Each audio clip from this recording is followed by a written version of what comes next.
What's going on, everybody? It's your boy, the Game Prophet. Welcome back to episode 37 of TEW 2016. This is WWE 2003, and we're live here with Raw.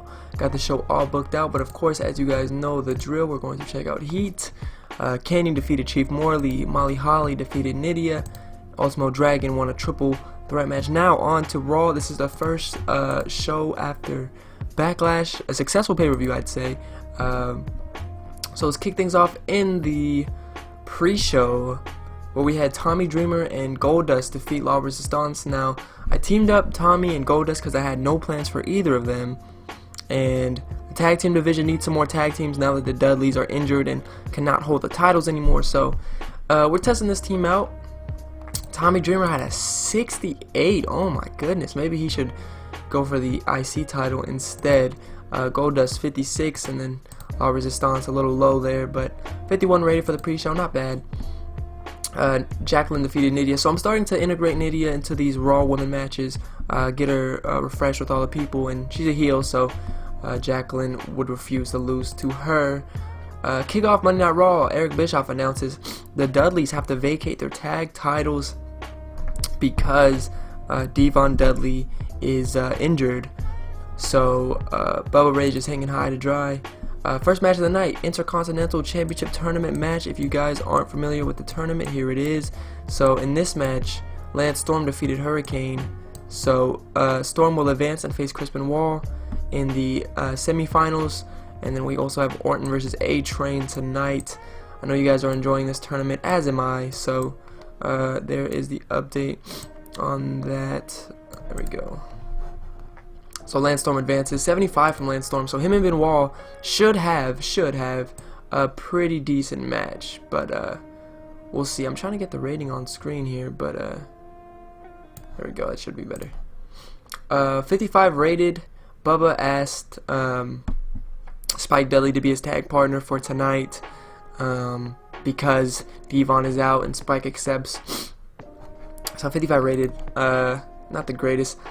Randy Orton defeated A-Train with an RKO following interference from Ric Flair, and it should say Batista as well. Ric Flair with a distraction to the ref. Batista spinebuster to A-Train. Orton gets the dub. 60-60. He had a better performance, and I wanted him to advance, but realistically, I don't think he could beat A-Train at this time, so he needed some help. But Randy Orton advances, so he will face Edge in the semifinals of the IC title tournament. Next up, so The Undertaker comes out. He says, you know what, Jericho, you beat me. You won in your match. Your match is a submission match. That's your match. Now we're 1-1. And it's time for my match. It's time for me to choose. So he challenges Chris Jericho at Judgment Day to a Hell in a Cell match. And Jericho, I mean, he's not out there yet. He has to, answer or decline the challenge next week. But so it could be Jericho, Taker in a cell. Next up, Shawn Michaels defeated Christian, Mr. Money in the Bank. 96 from Michaels, 81 from Christian, 81 rating. After the match, Triple H ran in and attacked Shawn Michaels. Triple H feels like Shawn Michaels cost him the world title last night at Backlash for the world title.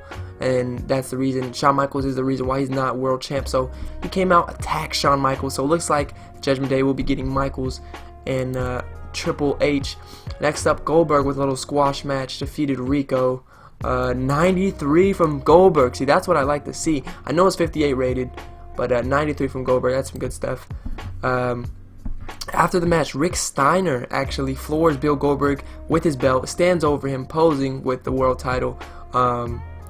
So I wanted to do Goldberg versus Scott Steiner, but I forgot I sent Scott Steiner to rehab, so I figured this would be a good test for Rick Steiner, who has yet to have a single storyline. I mean, he's had a tag storyline, but he hasn't had a singles storyline. So we'll see how Goldberg Rick Steiner does at Judgment Day. It's probably going to be a one-off match.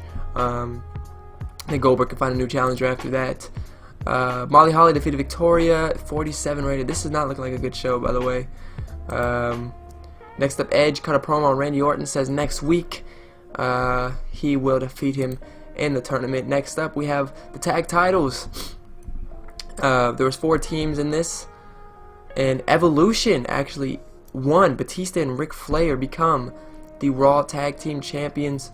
First, Bubba and Spike Legion Doom was the last one eliminated. Oh no, it was 3-minute warning, then Bubba and Spike, then Legion of Doom.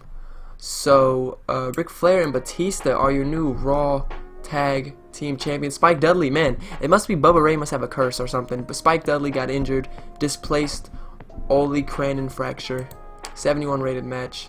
Batista has heat for that. And to end Raw, we have Evolution standing tall. Triple H attacks Shawn, so he's feeling good. New tag champs and Randy Orton advanced. So 81 rated show. Not the greatest, but I feel like we need to start some storylines, and those can always be low rated. There's a lot of low ratings on this show, so I'm glad we eked out at 80. And then I have to change Batista and Ric Flair's pictures because they're now tag champs. So now we have new tag team champs, and Evolution is looking to position themselves at the top of Raw. See, NWA, Ron Killings defeated Perry Saturn, Brian Christopher. So there's a couple people I was thinking about signing. Spike Dudley's injured. Triple H has his momentum in the toilet. So we're going to get your momentum up, Triple H. Don't you worry. We have all these people that we've contacted. Brian Lawler, we want him to team up with Scotty 2 Hotty again. We're trying to sign a bunch of different women because our women's division is just no bueno at the moment. We also try to sign Ken Anderson, Disco Inferno, Daphne, Chris Jericho we have to resign, and Ric Flair we have to resign. So also looking into, I think this is like the third time we've done this, but Perry Saturn, would this break? Oh, Petey Williams? Ooh, 1 year pro though. I'm gonna shortlist him. Perry Saturn, yeah, that would break an owner goal. I keep forgetting that it'd break an owner goal. But I feel like he'd be a good addition to the roster. Oh well. We still have no idea what we're gonna do with Mick Foley. Obviously, he can't wrestle, sadly,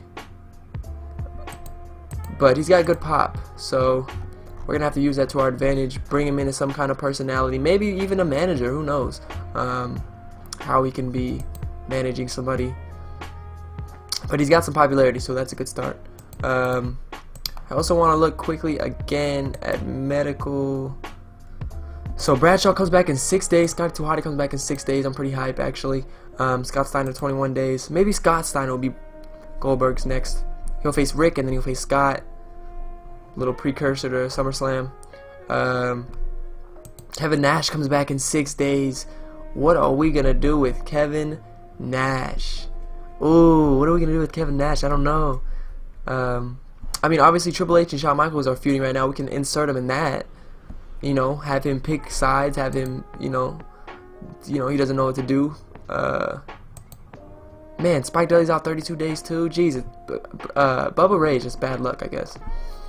Lita comes back in 4 months. Scotty 2 Hotty 6 days. How's our developmental doing? Well, I should look at child companies. Schedule. We should give him some more pay-per-views. For like going crazy. This will be in, let's see, April. We don't have a pay-per-view in May yet. We'll do May, and then we'll do pay-per-view in June. Sucker Punch, sure, why not? July. So this is the behind-the-scenes stuff you guys kind of miss. Just because I want them to have a good amount of. We'll just do to August for now. Balls to the wall. And we'll do the rest later. Also, our pay-per-view schedule coming up. Obviously, you guys see Judgment Day is the next pay-per-view. After that, it is Bad Blood. And in the same month as Bad Blood, we're going to have the King of the Ring tournament, where the winner will face either the World Heavyweight or WWE Champion at SummerSlam. Vengeance is the month after that. Obviously, SummerSlam, Unforgiven, No Mercy. So we got a good amount of pay-per-view set up here. Bad Blood should be a good one. King of the Ring I'm excited for. I don't know who, like early predictions who I think, or early ideas who's going to win King of the Ring. Man, I would love for this guy right here, AJ Styles, to win King of the Ring. Really put him over, but I don't think he's ready to face Brock. I don't. If Brock is still champion, I don't think he's ready to face Brock. And if Goldberg is still world champion, who would win for Raw? it'd be a tough one, honestly. It'd have to be a star-studded King of the Ring event. Like, I'd have to have The Rock in there, The Undertaker in there. But if we're looking at underdogs to win, I'd say an underdog is Rob Van Dam. I'd say an underdog is, man, Matt Hardy. I'd say an underdog is John Cena. Oh man, if John Cena wins King of the Ring and faces Brock at SummerSlam, you guys think he's ready? Let me know. You think John Cena is ready for the big time? I don't see anyone realistically winning it, and I mean Chris Benoit would be good. He's a face though. Jericho would actually be really good. We could have him face Goldberg at SummerSlam, but the plan right now is Jericho Michaels at SummerSlam. So we'll see where that goes from there. But let me know what you guys think in the comments below, because I'm very curious. Who should win King of the Ring when the time comes? Maybe even Kurt Angle. He's already a former winner. He's not champ right now. He could get his rematch with Brock. Maybe go to Raw and face Goldberg. So let me know what you guys think. But yeah, I think that's gonna do it for this episode. If you guys did enjoy this, please leave a like down on it. As always, I am the Gaming Prophet, and I will talk to you guys in the next one.